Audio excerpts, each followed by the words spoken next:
लेकिन इनको हराया गया। मैं ये भी कहूँगा भाई सुमंत कुमार सिंह जी पूर्व प्रत्याशी रहे, शशि शेखर सिंह जी, सम्मानित विधायक छत्रपति प्रसाद यादव जी, महिला कांग्रेस की अध्यक्षा सरपंच जहां फातिमा जी, पूर्व विधायक बंटी चौधरी जी, पूर्व विधायक सम्मानीय खान अली साहब, मिन्नत रहमानी जी, वरिष्ठ कांग्रेस नेता ब्रजेश पांडे जी, निर्मल वर्मा जी, राजकुमार राजन जी, प्रभात सिंह जी, अतरी के पूर्व प्रत्याशी अश्विनी कुमार सिंह जी,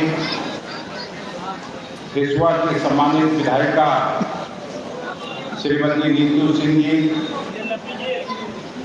वैशाली से आने वाली उनका भी बड़ा राजनीतिक पृष्ठभूमि है, पूर्व मुख्यमंत्री स्वर्गीय रामसुंदर दास जी की बधू भी हैं, सम्मानित विधायिका प्रतिमा जी,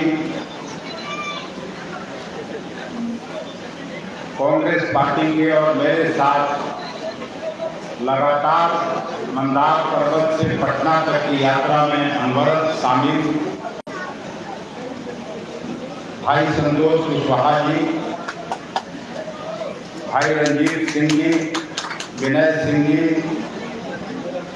सम्मानित विधायक राजेश पासवान जी, सम्मानित विधायक आनंद जी, इंटक के बिहार कांग्रेस के अध्यक्ष भाई चंद्र प्रकाश सिंह जी, सेवा दल के अध्यक्ष संजय यादव जी, दीपक जी, मेरे साथ लिस्ट लंबा है, आदरणीय कपिलदेव यादव जी,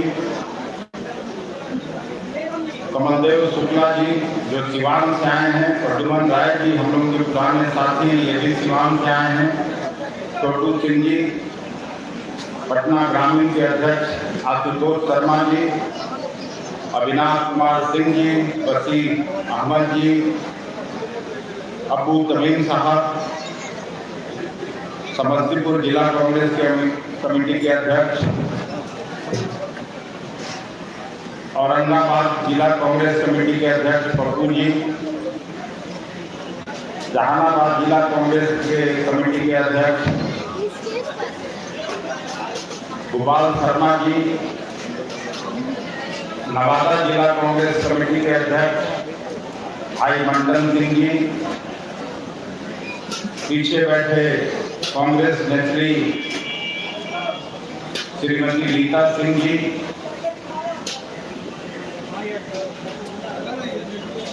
सब्जी बाग इलाके से लगातार चुनाव जीतने वाले वार्ड कमिश्नर कांग्रेस नेता अफसर जी, डॉक्टर विनोद शर्मा जी, संजय श्रीवास्तव जी, यहाँ के वार्ड पार्षद शशि किशोर टिशू जी, विजय शर्मा जी, विजय कुमार प्रोफेसर मिट्टू जी, नवाब अली जी और छूटे हुए सब जी क्योंकि थक गया मैं बोलते सुधा मिश्रा जी, गुप्ता जी, छूटे हुए सब जी बोल दिए, सब बोल दिए, पांडे जी हैं, गुलियार जी, बम्बई के आदमी के नाम का हम क्यों लेंगे, ऐसे लिखी भैया बोली नवनीत जयपुरिया जी। हम अपना भाषण शुरू करने के पहले इस कार्यकर्ता रैली के माध्यम से एक नया हम लोगों ने परसों जब सदाकत आश्रम में बैठे थे तो प्रदेश कांग्रेस कमेटी का एक फैसला है कि इस रैली के माध्यम से विश्वास का हाथ हर बूथ का साथ कैंपेन का हम गया कि इस रैली से ऐलान करते हैं। इस बिहार के हर जिला के वर्कर और आज इस प्रोग्राम के माध्यम से आह्वान करना चाहते हैं कि वो बूथ स्तर पर 5 वर्कर के घर में जाकर अपनी पार्टी कांग्रेस पार्टी का झंडा लगाने का काम करें। ये झंडा प्रतीक है कि संगठन अपने कार्यकर्ता के पीछे मजबूती से खड़ा है और हम लोगों के सम्मान्य नेता राहुल गांधी जी के मोहब्बत, विश्वास और बुलंद भारत की कल्पना के लिए वह जमीनी लड़ाई लड़ने को तैयार है। हमारे कार्यकर्ता इस बूथ पर हर बूथ पर 5 झंडा लगाकर पार्टी के संघर्ष को और हार देंगे, ऐसा मेरा विश्वास है। इसलिए गया के इस ऐतिहासिक धरती से हम इसका पहले ऐलान करना चाहते हैं। इस अवसर पर मुझे ज्यादा कुछ कहने की जरूरत नहीं। आदरणीय तारिक अनवर साहब ने, आदरणीय निखिल बाबू ने और देश बाबू ने और प्राय सभी लोगों ने गया की महत्ता के बारे में आपको बताने का काम किया है। मैं भी अपने को सौभाग्यशाली मानता हूँ कि जब मैं पैदा हुआ था उस समय कोई पूछता था, स्कूल में पढ़ने जाता था, तो हम भी कहते थे कि गया जिला मेरा। गया जिला में हम भी पैदा हुए, गया जिला में निखिल बाबू भी पैदा हुए, गया जिला में तारिक अनवर साहब पैदा हुए, आप लोगों की तरह और अवधेश बाबू सहित, पप्पू जी सहित सब लोग गया जिला में ही पैदा हुए और गया ज्ञान और मोक्ष की धरती के रूप में पूरे दुनिया में स्थापित है। इस बात को सभी जानते हैं। हम जब यहाँ आ रहे थे, गया का कार्यक्रम जल्दी में हुआ। हम और तारिक अनवर साहब बेगूसराय जा रहे थे 6 तारीख को। वहीं फोन आना शुरू हुआ कि माइनॉरिटी का एक कार्यक्रम है, उसमें चलना है। इनका कार्यक्रम बाहर बेंगलुरु में पहले से था, लेकिन फोन के रफ्तार ने इनको बेंगलुरु जाने से रोका, या आपके प्यार और स्नेह में, या जो मैं पहले कहा कि हम लोग गया जिला में पैदा हुए थे, उस जज्बाती बात ने रोका। इन्होंने तुरंत आधे घंटे में वो प्रोग्राम कैंसिल किया और कहा कि नहीं, अब मैं वहां नहीं जाऊंगा, गया में भी मैं चलूं। ये वैसे लव प्रतिष्ठित परिवार से आते हैं, मुझे मालूम नहीं था कि तारिक भैया भी एक थाना के अध्यक्ष से अपना कैरियर शुरू किया। इनके परिवार में जैसे अनुग्रह बाबू और श्री बाबू एक साथ राजनीति करते थे, तो इनके जो दादा थे वो मुंगेर जिला, उस समय वहाँ जो मुंगेर जिला का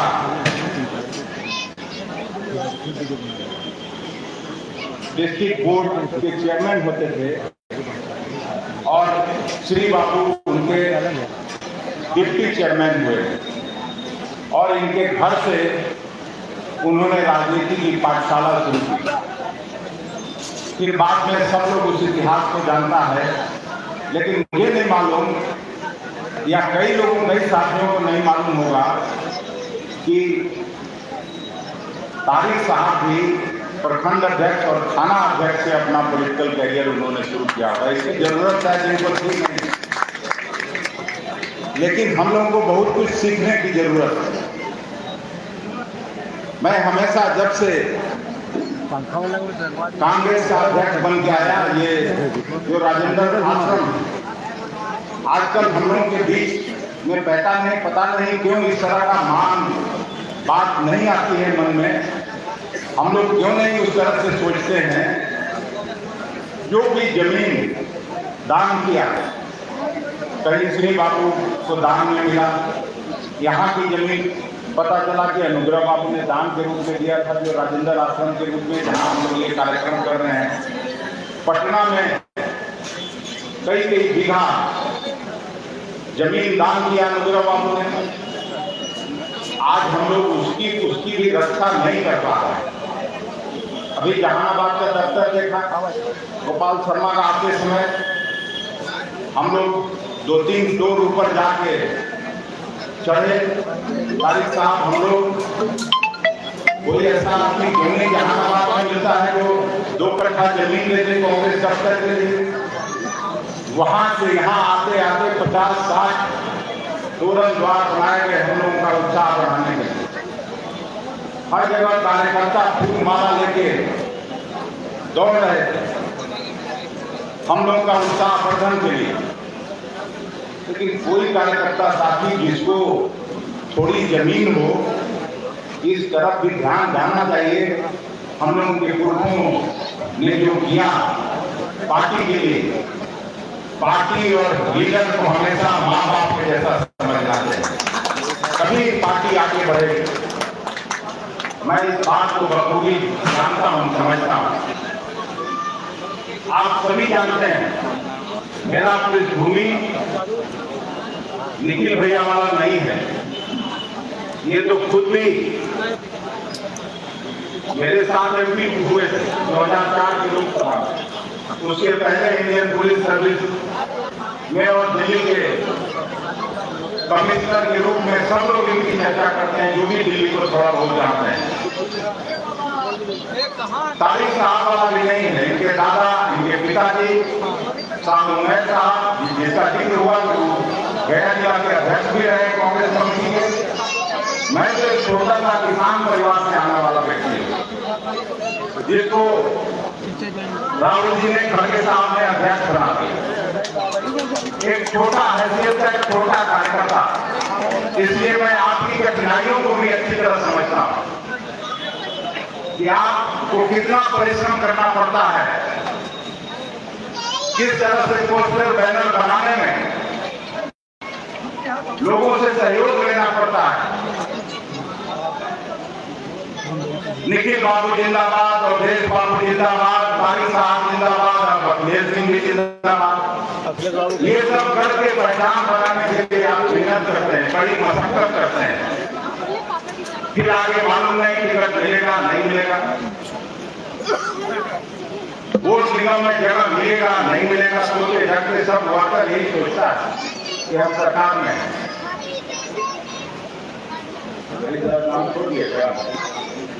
गरीब दास युवा कांग्रेस के हम लोग के अध्यक्ष हैं, और इनके पिताजी रामदेव बाबू हम लोग के भी नेता रहे, और ऐसे नेता रहे जो आज भी, जो मैंने कहा कि पार्टी और लीडर को माँ बाप के जैसा समझना चाहिए, उनसे सीखने की जरूरत है। इनके गरीब के घर में जब कभी भी मैं गया, वहां राजीव ज्योति, इंदिरा ज्योति लगातार वर्षों तक वो हारे जीते किसी भी स्थिति में रहे, लेकिन वो जलाते रहे। ये प्रेरणा लेने वाली बात है, और मुझे पक्का विश्वास है गरीब दास को भी पिछली बार इसके पिताजी का टिकट लोगों ने काट दिया। हम लोग सब इंडिपेंडेंट चाहते थे कि लड़े, ऐसा गठबंधन धर्म का पालन करने का मतलब क्या है? जो वर्षों से कांग्रेस का टिकट रहा, और इंडिपेंडेंट लड़ के ये लड़का 45,000 वोट ले आया। मैं इसकी सार्वजनिक से प्रशंसा करता हूं, भले ही नाम को। और ऐसे लोगों का एक बड़ा जमात है कांग्रेस, जिसको कांग्रेस की विचारधारा में, कांग्रेस की नीतियों में भारी विश्वास है। जाति धर्म से ऊपर उठकर रामदेव बाबू आसानी से जा सकते थे पार्टी बदल के लालू यादव जी के पार्टी में, फिर से एमएलए एमपी मंत्री बन सकते थे, लेकिन उन्होंने कभी भी कॉम्प्रोमाइज नहीं किया। ये बात मैं इसलिए बता रहा हूं कि पार्टी को आगे बढ़ाना है, और मुझे पक्का विश्वास है। विश्वास केवल इसलिए नहीं, हम जब 900 किलोमीटर की यात्रा पर चले, संतोष 200 से ज्यादा साथी पूरे लगन और कर्मठता के साथ 900 किलोमीटर चलने में साथ दिया। राहुल जी का नारा लगाते लगाते, कांग्रेस पार्टी का नारा लगाते लगाते हम लोग पटना पहुंच गए। ये इतना दूर बचा रहा, तो इसलिए बचा रहा कि हम लोग राहुल जी का प्रोग्राम चाहते थे, हम लोग प्रियंका जी का प्रोग्राम चाहते थे, और इसलिए गया नहीं आ रहे। और देश बाबू ने भी चिट्ठी लिखी, हमने भी लिखा और इस बार भी CWC की बैठक में मैं जाऊंगा तो मैं पुनः उनको याद दिलाऊंगा कि आपको गया आना पड़ेगा, आना चाहिए। हम लोगों ने उस यात्रा को केवल इसीलिए स्थगित रखा। आज दूसरा कार्यक्रम भी है, मैं जानता हूं, लेकिन आज देश जिस स्थिति से गुजर रहा है, इंडिया के नाम से भारतीय जनता पार्टी और मोदी जी को चीड़ होने लगा। आज G20 हम लोग यहाँ बैठे बैठे बता रहे थे, कोई हम लोगों को वहां से मैसेज कर रहा था दिल्ली से कि G20 सोशल मीडिया पर नंबर 1 है, लेकिन नंबर 2 गया की रैली है। उसको 20,000 से ज्यादा लोगों ने देख लिया, अब शायद तीसरे नंबर पर चला गया। लेकिन उसमें कभी ऐसा नहीं हुआ कि इस तरह का जब कभी समिट हुआ तो उसमें सबसे ज्यादा कांग्रेस पार्टी शासन की देश आजादी के बाद, लेकिन विरोधी पक्ष के नेता को भी सादर पूर्वक आमंत्रित किया जाता था। कोई भी शासनाध्यक्ष बाहर से आते थे तो वो उनसे भी मिलने जाते थे। स्वर्गीय अटल बिहारी वाजपेयी जी का याद है, नरसिम्हा राव जी ने उन्होंने बाहर भेज दिया अपना प्रतिनिधित्व करने के लिए संयुक्त राष्ट्र संघ में, और जाकर वहां सरकार के बदले उन्होंने भाषण किया। पूरा दुनिया का लोग इस बात से अचंभित था कि ऐसा कैसे हो सकता है कि विरोधी दल के नेता को कोई सरकार अपना देश का प्रतिनिधित्व करने के लिए भेजे। लेकिन यहाँ G20 पूरे दुनिया के लीडर सब आए हुए हैं, कांग्रेस पार्टी के किसी नेता को आमंत्रित नहीं किया गया। आदरणीय खड़गे साहब विरोधी पक्ष के नेता हैं, उनको आमंत्रित नहीं किया गया। ये जमहूरियत जनतंत्र कैसे चलाना चाहते हैं मोदी जी, इस बात को हम सबको समझने की जरूरत है।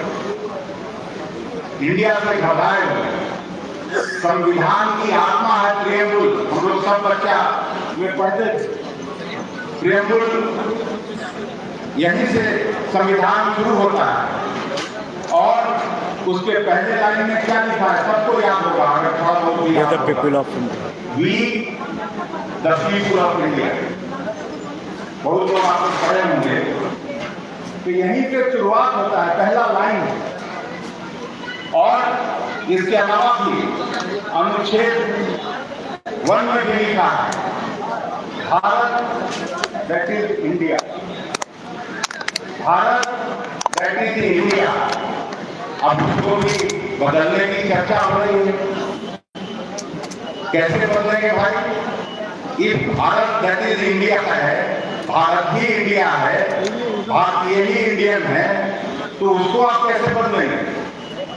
असली पेट में दर्द ये नहीं है, पेट में दर्द है ये जो 28 पार्टियों का गठबंधन बना, जिसका शुरुआत पटना से हुआ और फिर बेंगलुरु में मीटिंग हुई और फिर तीसरी मीटिंग जो बॉम्बे में हुई वहां, और प्रजातंत्र में 51% भी काफी होता है मोदी जी आपको हटाने के लिए। तो असली दर्द आपको वहां, हम लोग केवल एक और एक बात करके हम अपनी बात समाप्त करेंगे। पप्पू नारा लगाने लगे और देश बाबू सफाई देने लगे, ये बात बंद करिए। ये जो आपसी कड़वाहट है उसको खत्म करने की जरूरत है। पप्पू जी आपको जरूरत नहीं है निखिल बाबू को सपोर्ट करने के लिए और बचाव करने के लिए, नहीं चुप हो जाइए, ये बात नहीं हमको पसंद। ये हम लोगों के सबसे सम्मानित नेता हैं, बिहार कांग्रेस के ही नहीं देश के नेता हैं, और ऐसे पारिवारिक पृष्ठभूमि से आते हैं, इनसे ज्यादा सम्मान किसी को नहीं है और किसी को नंबर बढ़ाने के लिए जरूरत नहीं है वो काम करने का। हम लोग आपसे ज्यादा इनको सम्मान करते हैं और यहाँ जो भी बैठे हैं सब लोग सम्मान करते हैं।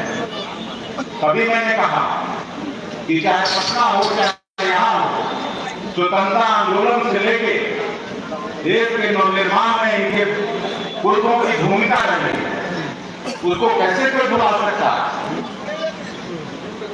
इनसे बड़ा आदमी कोई नहीं है।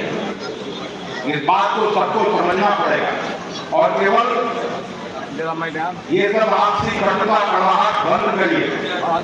जिसको भी टिकट मिले उसके पीछे खड़े हो जाइए। यही असली और सच्ची कांग्रेस की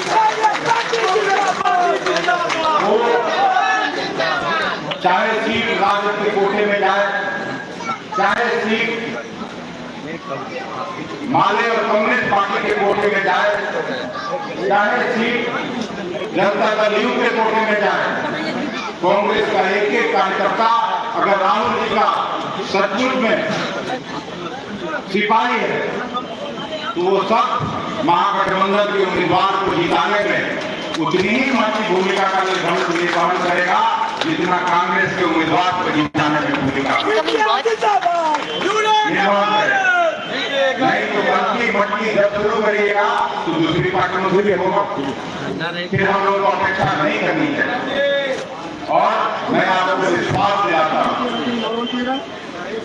कि मैं अध्यक्ष रहते हुए कभी ऐसा कोई काम नहीं करूंगा जिसे आपको पश्चाताप करना पड़े, कभी कोई ऐसा काम नहीं करूंगा जिसे आपको सिर झुकाना पड़े कि कांग्रेस का अध्यक्ष ने यहाँ बेईमानी कर दिया। मैं ये जरूर आपको वायदा करके जाता हूँ। और गया हम लोगों का घर है, गया औरंगाबाद नवादा अरवल, यही हम लोग अगर नहीं अच्छा करेंगे, चैरिटी बिगिंस एट होम हम लोग पढ़ते थे, तो फिर बिहार में और दूसरे जगह कैसे अच्छा कर सकते हैं? इसलिए आज जो थोड़ा बहुत हुआ मैं देख रहा था, मोहन श्रीवास्तव जी का अलग, दिनकर जी का अलग, सुमन का अलग, सुमन किसी का फोटो नहीं दे रहे, सीनियर लीडर, ये क्या है भाई? हम लोग आज हम लोग आपस में एक दूसरे को सम्मान नहीं करेंगे तो कांग्रेस पार्टी कैसे 90 के पहले का कांग्रेस बनेगी? यही तो मैंने कहा था पहले संबोधन में कि हमको 90 के पहले का कांग्रेस खड़ा करना है बिहार में। और इसमें जब आप गया का लोग ही मेरा साथ नहीं देगा, औरंगाबाद का लोग ही साथ नहीं देगा, नवादा और अरवल का ही लोग साथ नहीं देगा, तो अच्छा है हम इस्तीफा करके चले जाए, कोई मतलब नहीं रह जाता है। इसलिए आगे से ये सब चीज बंद होना चाहिए और आने वाला जो आसन चुनाव है उसकी पूरी तैयारी करिए, हर बूथ का तैयारी करिए। मुझे पूरा भरोसा है कि राहुल जी के पहले यात्रा के बाद आदरणीय निखिल बाबू ने और तारिक अनवर साहब ने ठीक कहा, उसके बाद स्थिति बदली है। अब राहुल जी को किसी को पप्पू करने की हिम्मत नहीं है। ये कितने बदमाश लोग हैं, इनके डिग्री का पता नहीं प्रधानमंत्री जी का किसी नागरिक को, लेकिन राहुल गांधी जून स्कूल में पढ़े, सेंट स्टीफेंस में पढ़े, कैम्ब्रिज में पढ़े, हार्वर्ड में पढ़े, उनको ये लोग पप्पू बना देता है, हम लोग सुनते रहते हैं। और जिस प्रधानमंत्री का डिग्री का किसी भी विद्यालय का पता नहीं, किसी कॉलेज का उनका पता नहीं, वो सबसे विद्वान बना देता है।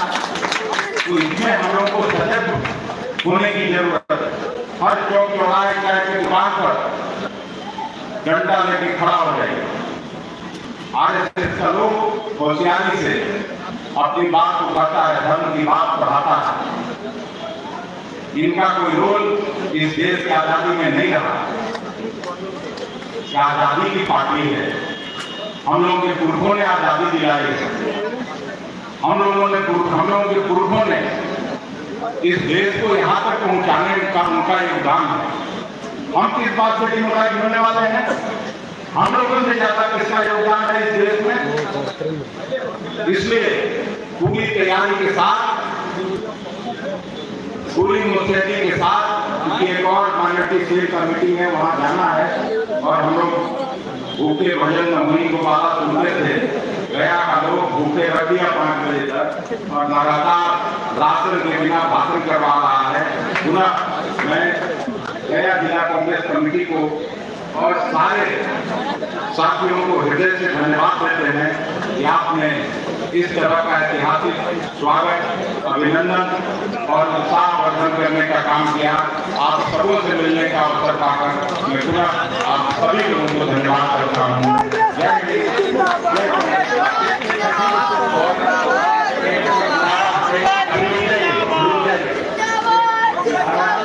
राहुल गांधी जिंदाबाद। श्रीमान के लोग आएंगे, इनके साथ सभी लोग नारा लगाएंगे। बहुत अच्छी बात है।